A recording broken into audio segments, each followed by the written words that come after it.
Use headphones.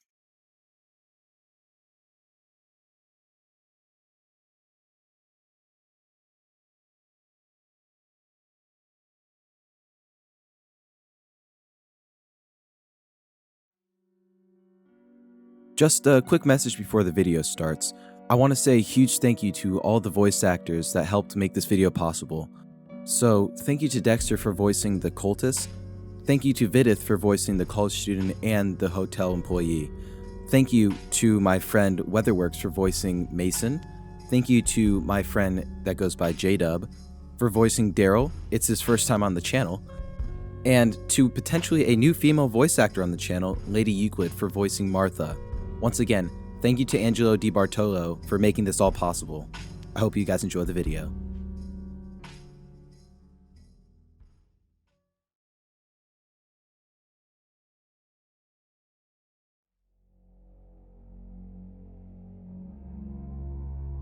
The codes we live by are quick to falter in the presence of forces that exist outside of the paradigm. Our morals, our ideologies, the very fabric that tethers us to normalcy. The structures that organize our world. It all falls silent under the merciless gaze of the eyes in the sky.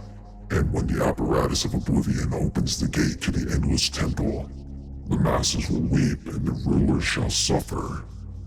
Welcome to the City of Gods.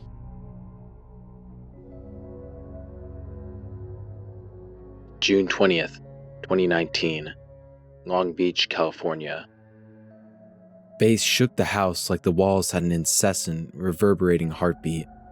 Inside there were refreshments of many kinds, voices laughing, their conversations bouncing off walls in discordant harmony with the music. Out back there was a fire pit. College kids sat in a circle with their girlfriends, talking about all kinds of nonsense as the embers floated wistfully into the breeze. It was the perfect template for a good time. A clear night, made ever more serene by the vibe shared mutually by every guest. Then there was Daryl.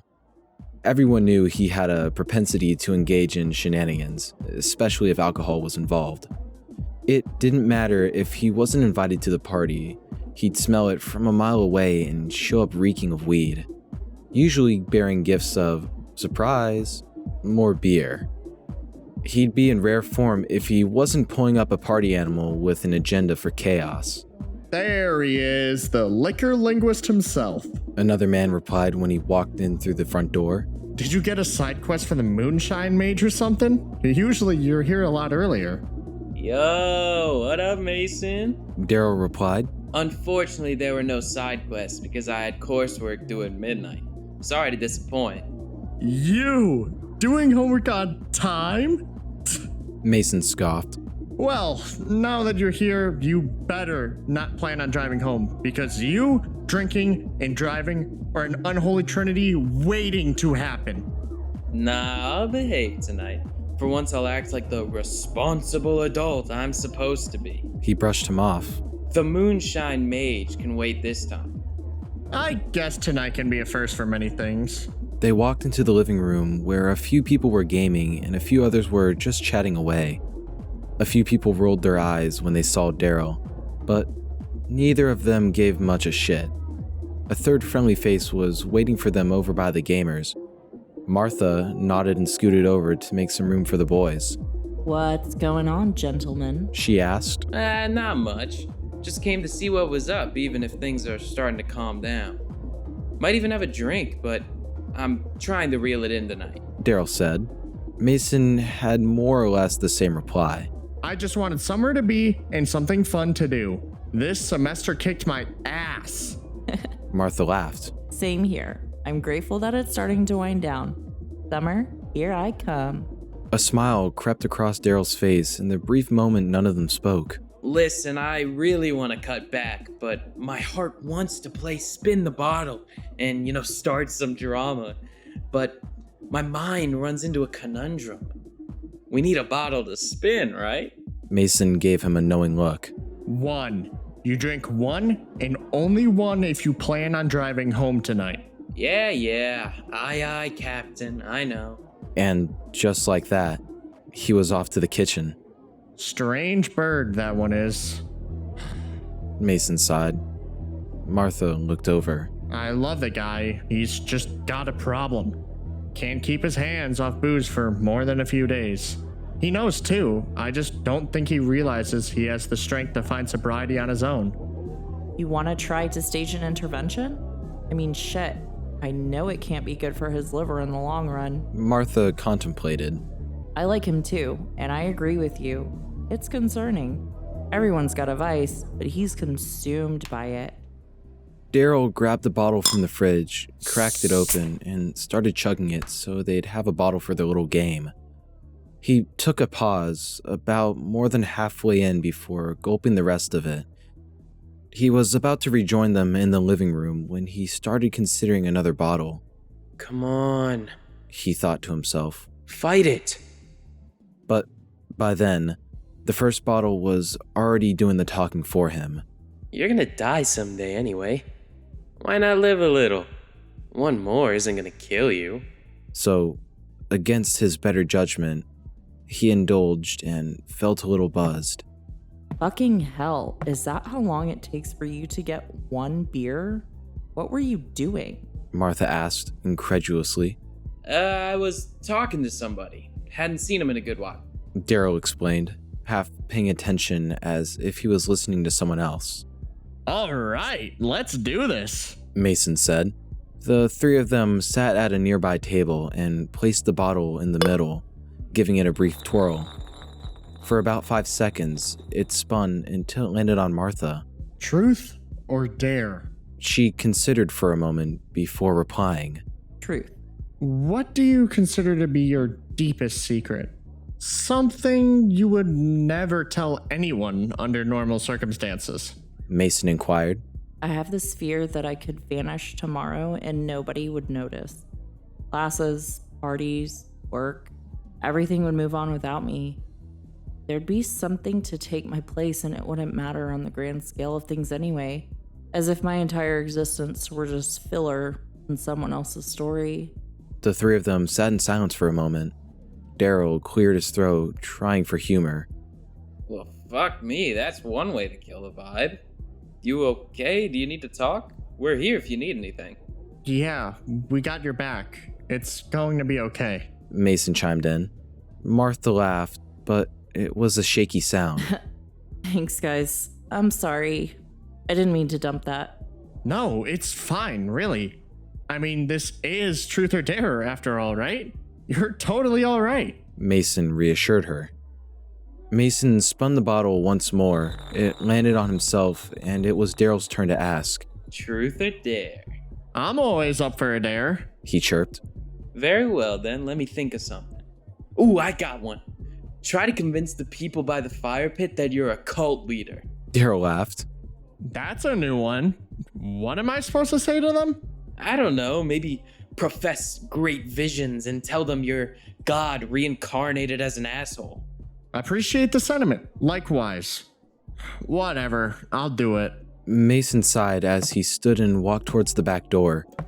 Daryl and Martha sat near a window so they could watch from afar, giggling to themselves all the while.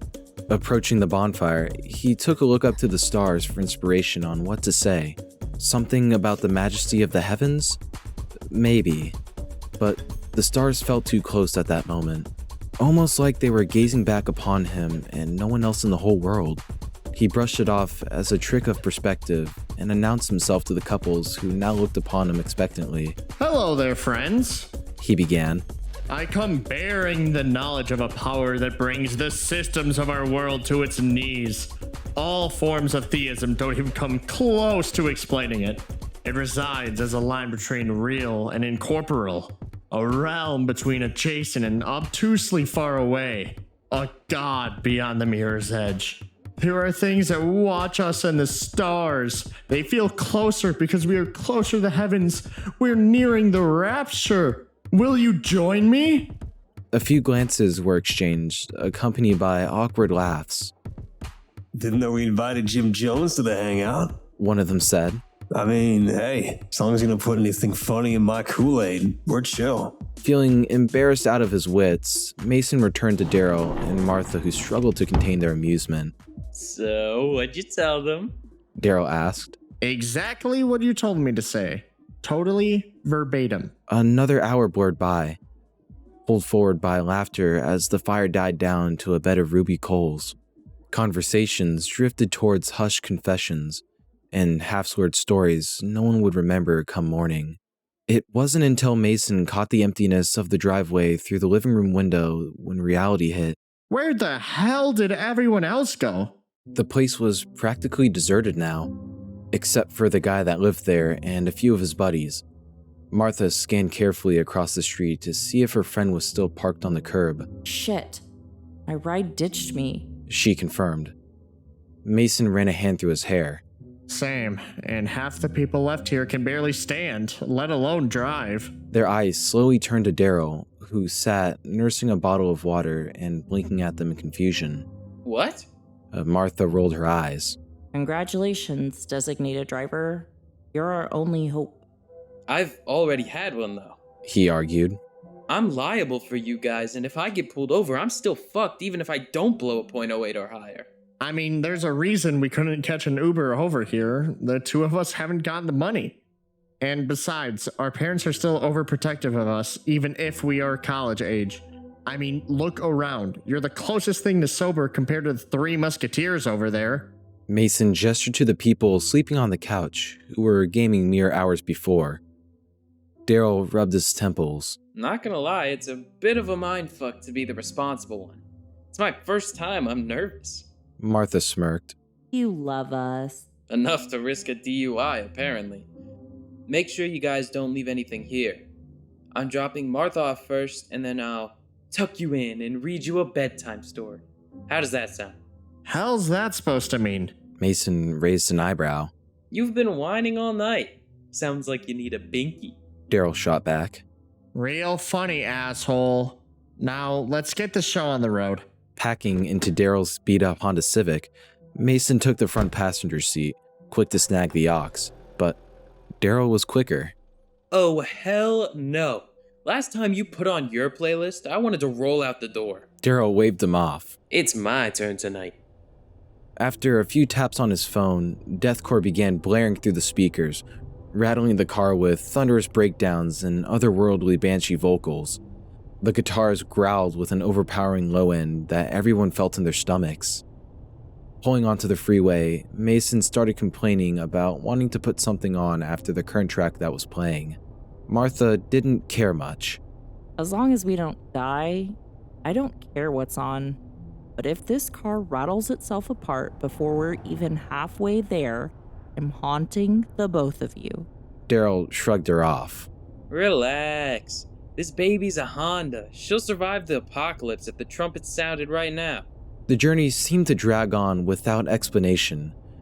What should have been a 15-minute journey to Martha's place turned into a half-hour journey down the freeway. Are you sure you remember where I live? Because this is not the way I remember going. Not even fucking close. The nav on my phone's telling me to continue. It doesn't want me to take an exit. It could be wrong, but usually it's pretty accurate. Daryl gestured at his phone. Mason picked it up. Dude, there's something really wrong with it. It wants us to go straight for 999 miles. There's absolutely no way that's right. Well, shit. Gotta find an exit to get off at. Except there were none. Now that they started paying more attention, they noticed all the signs were blank as well. What the hell? You guys are seeing this too, right? Proof that I'm not drunk, because what the fuck is that? They were on an eroding line between worlds, boundaries blurred with the paint on the canvas of creation wearing thin, like a dip into realms unseen and unknown. In their quiet dread, they glimpsed the path ahead by at least a half mile. At a certain point, the streetlights just stopped, as if construction had entirely ceased past the laying of asphalt, and beyond the glow of the remaining lights, there remained an impregnable shadow. With a start, they also realized there were no other cars around them, not in front nor behind. They were truly isolated. Martha looked petrified. Daryl, how did we get here? I genuinely don't know. I don't have a signal anymore, so if we pull over, how do we even tell someone where we are? I got nothing, man, but I really don't want to go past the streetlights. Unless you see a way to turn around, I don't know if we have much of a choice. Daryl reasoned with defeat. Approaching the limit of the light's reach, Daryl flicked on the high beams. In that moment, something incomprehensible occurred. Several events overlapped in a perfect moment of unparalleled chaos. It was impossible to say what came first. A horrible noise roared in the world around them, dwarfing the call of a lion, perhaps even resounding louder than the trumpets of doomsday. From the pitch black of the sky, circles appeared to multiply. It was hard to discern how big they were. Martha was the first to glimpse their true horror. Jesus. She whimpered. They were eyes. Hundreds of eyes staring at the car as it sped towards the emptiness of the road ahead. The pupil of each eye had to be the size of a football field. Martha descended into a panic delirium, shrieking without end as her mind attempted and failed to explain what she'd witnessed. In the front seat, Mason was also rendered speechless by the fiery irises of the entity. He appeared on the verge of tears as he felt the threshold being crossed into a dimension of dreadful uncertainty. A terrible green glow emanated from Daryl's eyes as the car zoomed in a race to reach oblivion. It was as though he was taken over by ephemeral forces, picked up and thrown down like the plaything of a sadistic god. Before their world erupted into screeching metal and shattered glass, a final voice could be heard shouting over the impending cataclysm.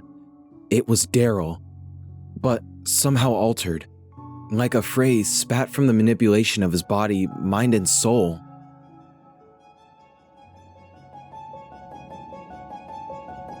Open the gates.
Mason slowly rose from his slumber in the passenger seat, wondering what the hell had just happened.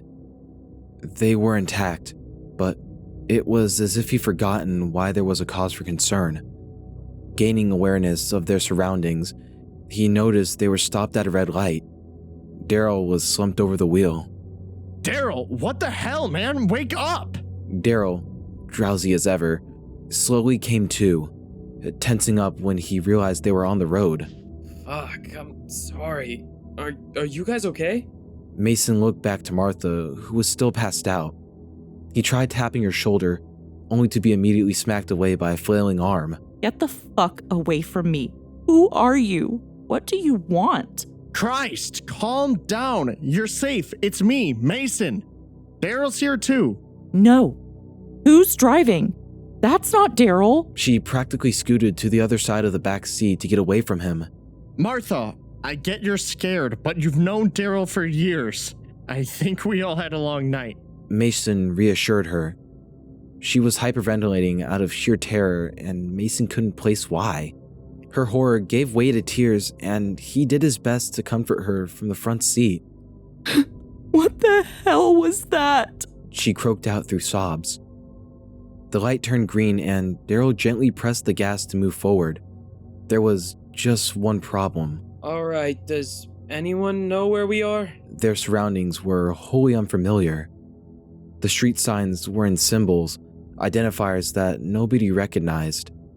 Mason attempted to look at their location on Google Maps, only to have 0 bars of signal. Each traffic light brought more oddities to their attention. The world shifted at the pace of a time-traveling snail. The next oddity was the dimming of the sky above. The sunlight had all but trailed away into an empty, fluctuating light. Wavelengths of blue and silver shimmered across the lengths of the canvas, brushstrokes in a feuding state for an unattainable dominance. In the briefest phrasing, it was neither day nor night. Dude, are you kidding me? Mason chirped. What are these, northern lights in California? I don't think those are northern lights, said Martha. Daryl was lost in awe and decided to pull over. I don't think we're in California anymore. Well, if we aren't in Cali, just where do you suppose we are? Mason retorted. The city felt like a realm spit out by a blender of eras. Monasteries of stone sat next to corporate office buildings, and the office buildings sat next to diners that looked straight out of the 50s. I don't know. I just don't know. None of them could process the situation. The place, full of so many logical gaps and chasms of understanding. The streets were empty, save for a short silhouette trotting forth, clad in darkness. It was the shape of a man. Noticing the parked car, his head snapped to attention. Cautiously, he approached, causing them to tense up. Arriving at the front passenger window, he gently tapped the glass. The man's face was a veil of unbridled gloom, covered by the hood of a ragged cloak. His only discernible features were the 2 glowing orbs where his eyes would have been. Daryl lowered the window. Care for a trade? The figure rasped. I have jewelry made from stones that are said to come from the spires. Surely I can offer you a fair deal? No. I just need to know where the hell we are.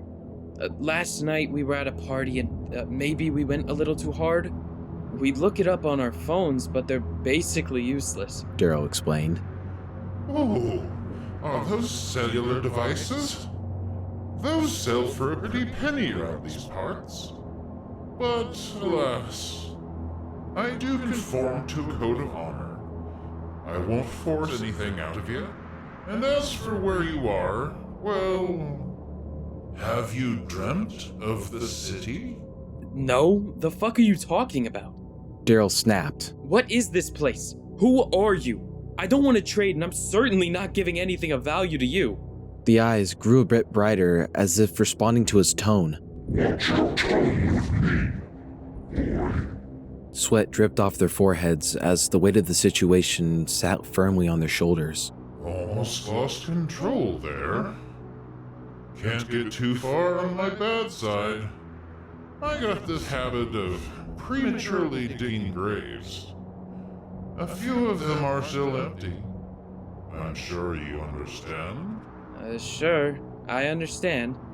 Can you just tell me where this is? That seemed to appease the orbs, for their burning brilliance dimmed slightly. Well, if you're here for a reason. You ain't dead either. And if you were dead, I wouldn't be the one you're seeing. This may look like a city, but it's not. It's an endless temple, filled with riches beyond means of calculation. Love exceeding an eternal pledge. Pleasure even higher than the stars. Sounds nice. It's just that we don't really have time for mysticism. Mason quipped. We're probably a few miles off course. If you could just direct us to a gas station, maybe someone over there could tell us how to get home. They won't know. The man shrugged. But I'll tell you one thing. It's not a good idea to stay out till nightfall. You won't like it one bit. How can you tell? Daryl asked.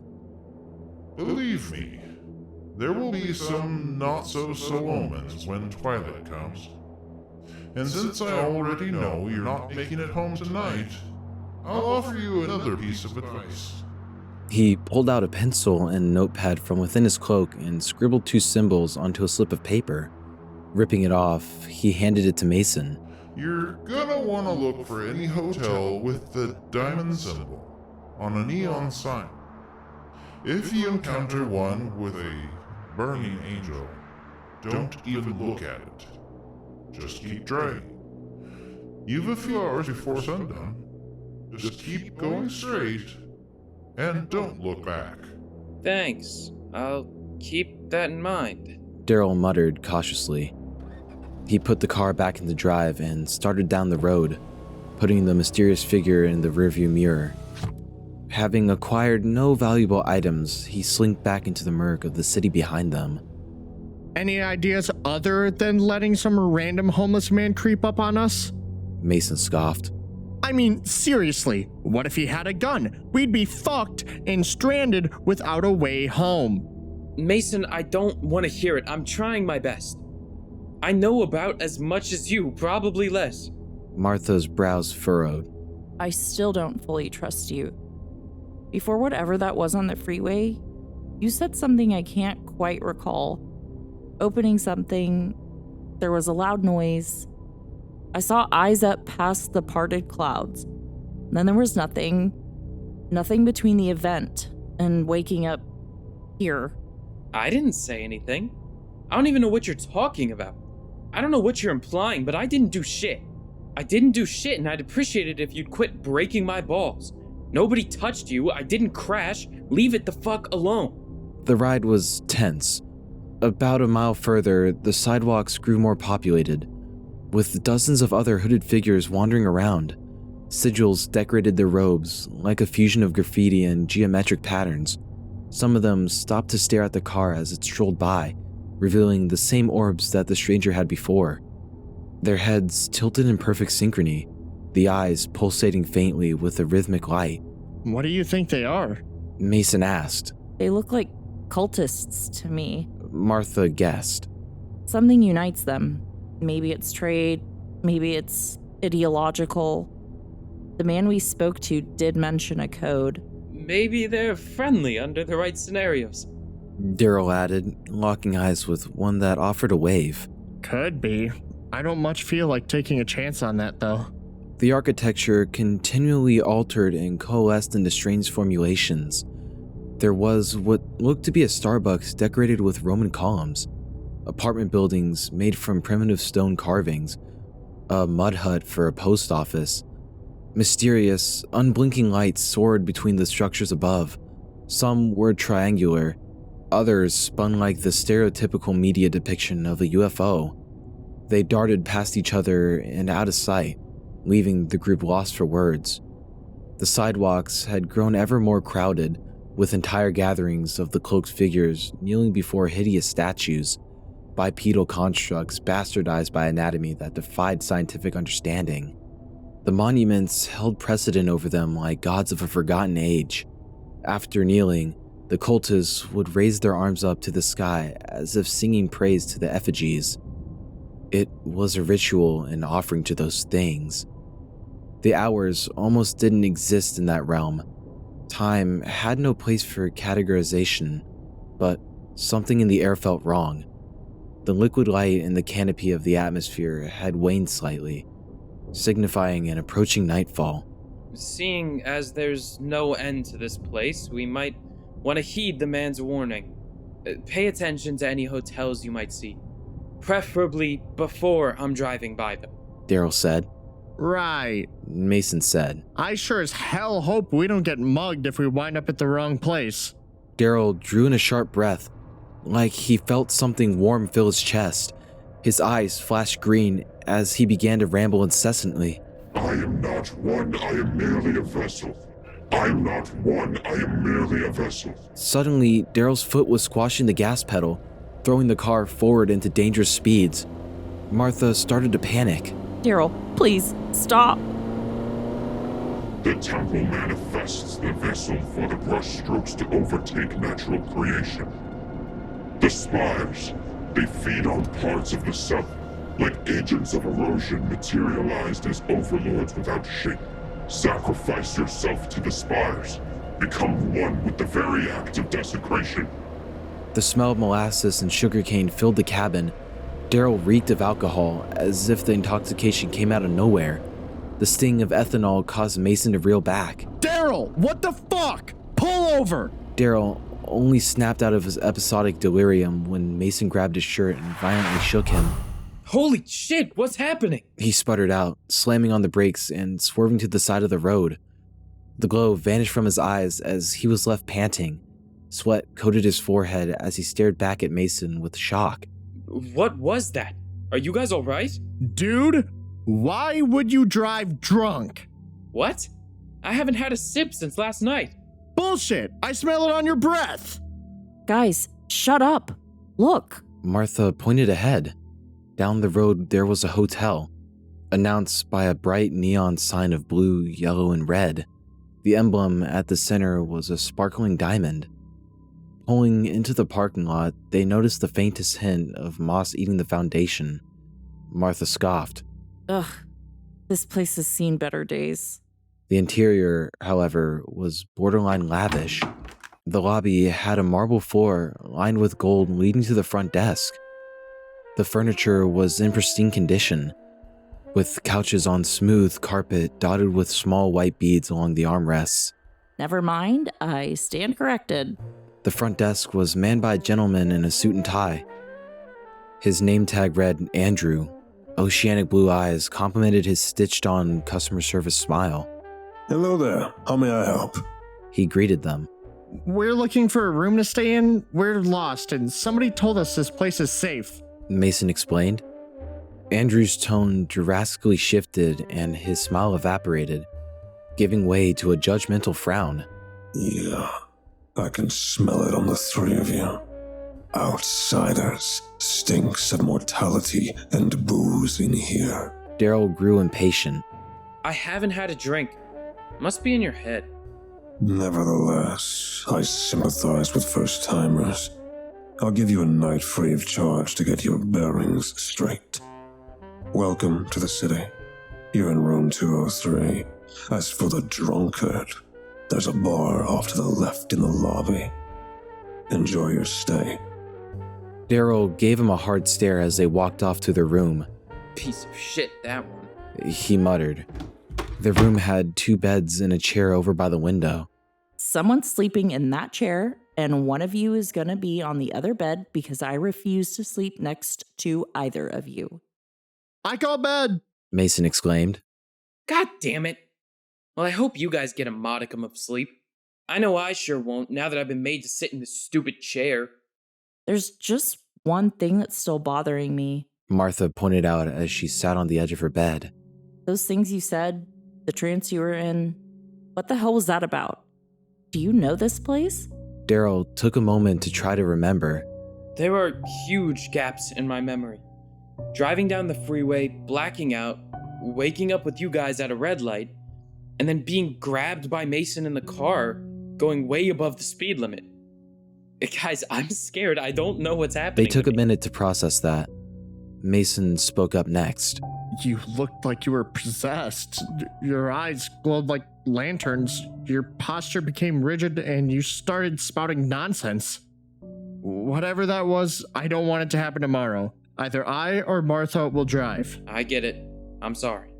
I was scared that I hurt you. I hope you can forgive me. It'll be okay. Tomorrow will be a new day. Hopefully, we'll be one step closer to finding a way out of here. Daryl smiled, and as the room quieted, he decided to look out the window. Oh my god. In the distance, several black structures reached towards the fluctuating light of the heavens. Several eyes in the sky searched the streets. The spires. Mason realized. They were mortifying to gaze upon, yet there was the smallest allure of how vast and impossible they seemed. They must have stared at them for 5 whole minutes before one of the colossal eyes looked directly at them. They scrambled to close the curtains, reeling back from the brief moment of panic. I think that's enough for me tonight, Mason said. We need to be fresh on our feet, and I need a steady head on my shoulders. This is crazy, and I don't know how we're going to sleep, but we need to if we're going to survive another day here. Daryl quietly agreed, but in the back of his mind, he was still contemplating the magnificence of that place, the things to come, the intrigue of the unknowable, the secrets of the endless temple. A new day was indeed coming. The surface of a new era.